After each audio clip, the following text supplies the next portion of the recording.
Definition of proportion.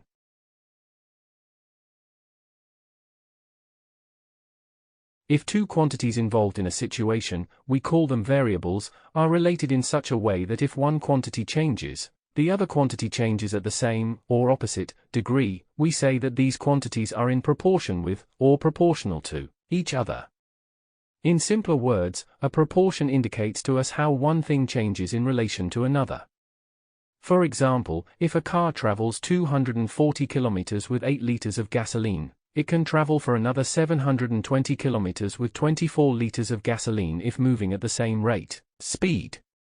The unit rate U/R of gasoline consumption is shown in the following on screen.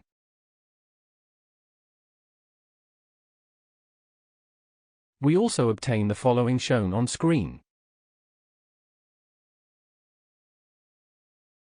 Since their two unit rates are equal, we say they are in proportion.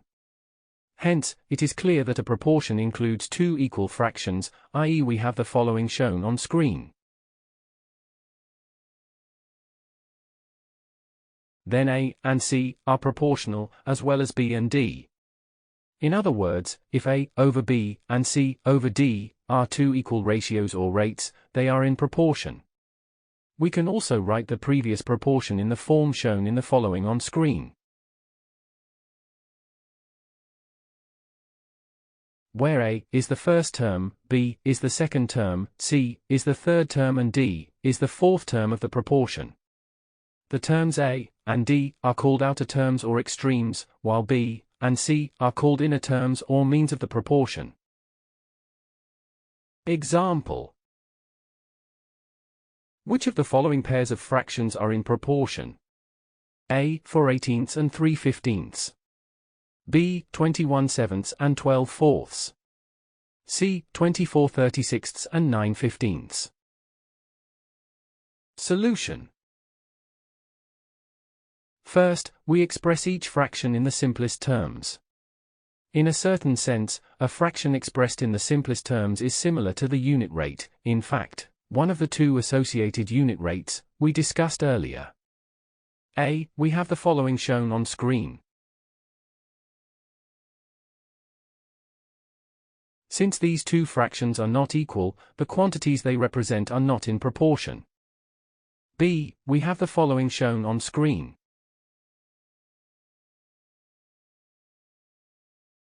These fractions are equal, so the quantities they represent are in proportion. C, we have the following shown on screen. Since these two fractions are not equal, the quantities they represent are not in proportion.